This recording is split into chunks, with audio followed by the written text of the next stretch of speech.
The second thing that you should know is the most important.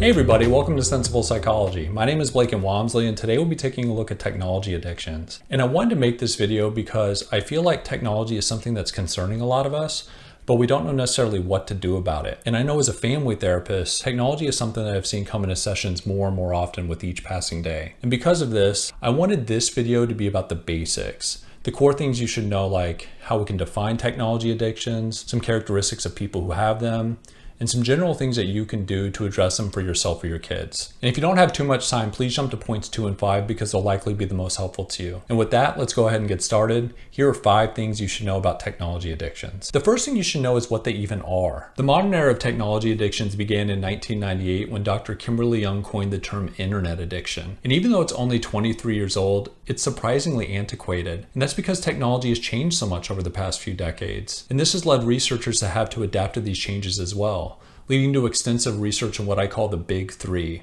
binge watching, social media, and video games. The starting point for figuring out who does and who doesn't have internet addiction began by shifting information from gambling disorder. And the reason why gambling disorder was selected is because, unlike substance use disorders, gambling disorders fall into a category of behavioral addictions. Other behavioral addictions include things like sex, shopping, exercise, and now, of course, technology addictions. Some criteria shifted over from gambling disorder to proposed diagnoses like internet gaming disorder include things like being preoccupied with one's thoughts of using technology, lying about one's use, and using technology to escape negative emotions. Regardless of what the researchers determined the criteria to be, there are 2 fundamental things that you should know about technology addictions when you want to define them. The first is the difficulty or inability to stop using technology. And the second is that this inability negatively impacts one's life in a significant way. Think about losing a job or failing several classes because you're using technology too much. And while some researchers are trying to determine the criteria for the big 3, others have begun developing scales for subcategories of these addictions. In social media research alone, there are things like the Facebook disorder scale, the Instagram addiction scale, and my personal favorite, the problematic Tinder usage scale. It was developed by a group of Hungarian researchers wondering if people have been swiping left or right too much. And while this is all very interesting, it's important to note that there's still considerable debate about all of this. For example, some researchers really question if we should be using scales for specific social media apps because new ones will inevitably emerge. For them, it makes more sense to use more global terms like social media disorder. And to throw another wrench into it, some mental health professionals really question if these labels are helpful in the long run. For them, it makes more sense to take a description from their clients like, "I feel lonely when I use Facebook," and go from there. Either way, the main thing that you should know is that technology addictions are behavioral addictions whose diagnostic thresholds are still being determined. The second thing that you should know is the most important, and it's that technology addiction is more about people than technology. When it comes to the relationships between humans and technology, technology is often the focus. People will discuss the addictiveness of Facebook or Fortnite, but they often don't think of the most central aspect of technology addiction: ourselves. Imagine 4 glasses on a table. One represents your self-esteem, one represents your feelings of freedom, one represents your feelings of achievement, and one represents your connection to others. On average, how full or empty would your glasses be? Research suggests that the lower your glasses are, the higher your chances of having a technology addiction. And these 4 glasses aren't random. They come from a study performed in 2001 showing that people in South America and Korea consistently mentioned 4 psychological variables being met when they thought of satisfying moments in their life: self-esteem, competence, autonomy, and relatedness. This study has been a foundation for technology addiction research, with countless other studies exploring how psychological needs affect technology use. For example, in a 2015 study looking at how WhatsApp and Facebook provide different psychological needs, the authors found that WhatsApp was more likely to provide feelings of connection, while Facebook was more likely to provide feelings of self-esteem. Findings like this have led some researchers to suggest that Facebook, known by most as a social media app, would be better described as a self-esteem app. And while some researchers are looking at how technology can address specific needs, others are looking at how we can use technology to positively alter our moods. In his paper on mood management theory, Leonard Renecki points out that in the past, if people wanted to alter their moods, they often had to do so by physically altering their environments. But now, with modern technology, especially the smartphone, we can symbolically adjust our environments at almost any time and at almost any place. And this ever-present device is so psychologically powerful that Maeve, Flayelle, a prominent researcher on binge watching, has gone so far to suggest that some forms of technology could be labeled as emotional regulation strategies. Now, with all this talk about need fulfillment and mood alteration, I don't want you to think that technology itself doesn't have appealing aspects that contribute to technology addictions. But in my professional opinion, these pale in comparison to what people bring to the table. After all, some people get addicted to technology and others don't. And at the end of the day, it might be futile to really focus on technology because nothing's going to stop companies from trying to engage us. But what we do have power to control and focus on is ourselves. The third thing that you should know is that technology use is on a spectrum. If you look practically anywhere, you'll come across an article, a video, or even books devoted to how awful technology is for you. And I don't know about you, but I'm tired of this narrow representation of technology use. Not only does it unnecessarily vilify technology, but it's simply not true. And that's because technology use is on a spectrum. Some people use technology in healthy ways and others don't.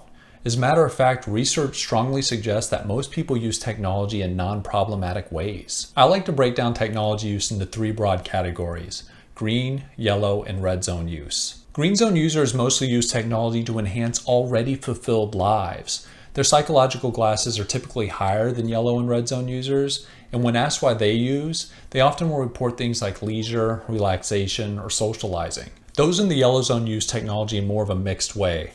Their psychological glasses are going to be lower than people in the green zone, and they're going to start experiencing some of the negative side effects of excessive technology use, like lack of sleep or socializing less. When asked why they use, yellow zone users will commonly report things like recreation, but they might also start saying things indicative of problematic use, like coping with stress. Red zone users, also known as people with technology addictions, struggle to control their use to the point where it starts to negatively impact a core aspect of their life. They are much more likely to use technology to compensate for unmet psychological needs, and they're more likely to become aggressive when they're asked to stop using, especially if they're boys playing video games. Red zone use is often correlated with things like loneliness, coping with stress, and arguably the biggest red flag for all of technology addictions: escapism. Escapism, as it relates to technology use, is mentally entering another world like a television show or a video game, not because you want to enter it, but because you want to exit your own existence. And it's extremely concerning because it's been associated with suicidal ideation. Now, this is really important. If what I'm saying resonates with you or somebody you know, please contact the National Suicide Hotline I put below or go seek professional help. And red zone use can get surprisingly grim. I've read stories about a woman who lost her job because of her social media obsession, a man who continued playing video games as rats crawled over his computer cords, and in the saddest story I've come across, a couple whose infant died of starvation because they were too busy at internet cafes playing a game in which the main task was raising a virtual daughter. Technology addictions can get bad. That being said, it's important to take a step back and remember that most people use technology in healthy ways. So the next time you see somebody playing a video game or binge watching a show for a few hours, try to take off the technology is always bad for you goggles and think about where they are on the actual spectrum of use. The next thing you should know is also extremely important, and it's that technology addictions are influenced by many, many things. If you ask the average person why somebody might have a technology addiction, they'll likely point out a character flaw like laziness or a lack of control. And while these certainly can be factors in why somebody might have one, the reality is that technology addictions are influenced by thousands of variables. To help illustrate this, take a look at these circles representing a few of the environmental layers affecting people throughout their lives. The first circle represents the individual layer, or what's going on within the brain. Some variables research has shown to affect people at this layer include things like need fulfillment or lack thereof, motivations, mood, escapism, boredom avoidance. I've even read articles about how FOMO contributes to people's binge watching and social media use. The next circle represents the interpersonal layer, or how relationships can affect technology use. And while research on peer influences are certainly very interesting, nothing can be more fascinating to family therapists like myself than how family dynamics contribute to technology use. And before I move on, I need to say that I'm a parent advocate who doesn't believe in shaming parents to any degree. But there is a reality to face that parents influence their kids. So if you want to address technology addictions for your children, the best thing that you can do is try to find a middle ground between acknowledging your influence without beating yourself up for it. And if you can do this, you are at a massive advantage over parents who don't. So with that, here are some ways that parents can affect technology addictions. Parent rules, parent supervision, parent knowledge about technology use, which is different than supervision. A parent can be supervising their child on a tablet without having any knowledge about what they're actually doing on it. Parenting style, this one is huge. And research shows that children who have parents who have a nice balance of warmth and expectations tend to have fewer technology addictions. Where technology is physically allowed in the home, parents own technology use. Parent-parent conflict. One study showed that children whose parents tried to get them to pick a side in their marital conflict were more likely to have a social media addiction. And last, but certainly not least, is the quality of the relationship between parents and their children. Several research studies and my clinical experience have shown that a poor relationship with parents can be one of the biggest forces contributing not only to technology addictions, but to all mental health issues. The final circle represents the societal layer, and this too has countless variables that affect technology addictions. Some of these include things like media, corporations aimed at profiting off our use, government policies, influencers. Believe it or not, even the nation you live in has been shown to affect technology addictions. A meta-analysis showing this is too complicated for this video, but note things like national life satisfaction and concepts like power distance can contribute to people's pathways to technology addictions. And all of this is to illustrate the main point, that technology addictions are influenced by thousands of variables from different aspects of our environments. So instead of trying to pin it on laziness or lack of control, try to think of the other variables that might be contributing to technology addictions for yourself or for others so that you can better address them. And this brings us to the final thing that you should know, and it's that technology balance is possible with unique plans and support from others. Since technology addictions are influenced by so many things, it only makes sense that a person's journey to technology balance will be dependent on their unique personalities and issues. A person in the green zone whose psychological glasses are nearly full will simply continue what they're already doing. A person in the yellow zone who has symptoms of depression and uses technology to combat loneliness might benefit from going to therapy to address their depression or joining in-person clubs to combat their loneliness. And a person in the red zone who uses video games to mentally escape might benefit from safety planning to address potential suicidal ideation, raising their glasses in non-technological ways, and addressing relationship issues with a skilled family therapist. In addition to developing unique plans for individuals, another critical thing we should know about technology addictions if we really want to resolve them is that they should be viewed as community concerns. One of my biggest fears is that we'll treat people struggling with technology addictions the same way our society has treated people struggling with drug use, as flawed individuals who either need to learn how to independently control their use or be punished into abstinence. And if you haven't noticed, this isn't working well, and it likely never will because, for one, it doesn't provide unconditional support and concern from others, and two, it doesn't address the core personal, interpersonal, and societal variables that contribute to problematic use. And when it comes to technology addictions, I can see this coming a mile away.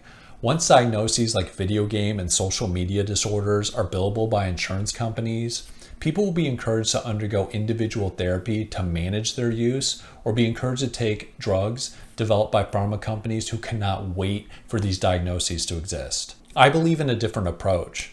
To start, let's continue individual therapy and prescription drugs for those who benefit from it. I don't want people to think that I'm against these options because they are certainly very helpful for a lot of people. But the reality is that many people, especially children, get scapegoated for family and societal problems. And if we don't address those in addition to individual concerns, then technology addictions are likely going to get worse. So what can we all do as individuals and community members to mitigate technology addictions? On an individual level, we can recognize the function of our use and ask ourselves what psychological needs we might be fulfilling before we start using. We can also prioritize our relationships, and we can also diversify our recreational activities so that we can get our needs met in a variety of ways. Remember, needs, relationship, recreational diversity. On an interpersonal level, we can use self-reflection to own what we bring to our relationships. We can also collaborate with teachers, loved ones, anyone really looking to help people struggling with technology use feel cared for, supported, and empowered. And on a societal level, we can simply advocate and vote for policies that improve the well-being of our citizens. This will decrease the need for people to use technology as emotional regulation strategies and increase green zone use. In this video, we reviewed 5 things that you should know about technology addictions. The first is that technology addictions are behavioral addictions whose diagnostic thresholds are still being determined. The second is that technology addictions are more about people than technology, with a special focus on how psychological needs can affect use. The third is that technology use is on a spectrum, and that while red zone use can get really concerning, most people use technology in healthy ways. The fourth thing is that technology addictions are influenced by thousands of variables that go beyond laziness or a lack of control. And the fifth thing is that technology addictions should be addressed with unique plans, love, and support from our community. Like and subscribe to the video if you enjoyed it, and please let me know if you have any questions about technology addictions that I can address in future videos. Thanks for watching and enjoy your green zone use.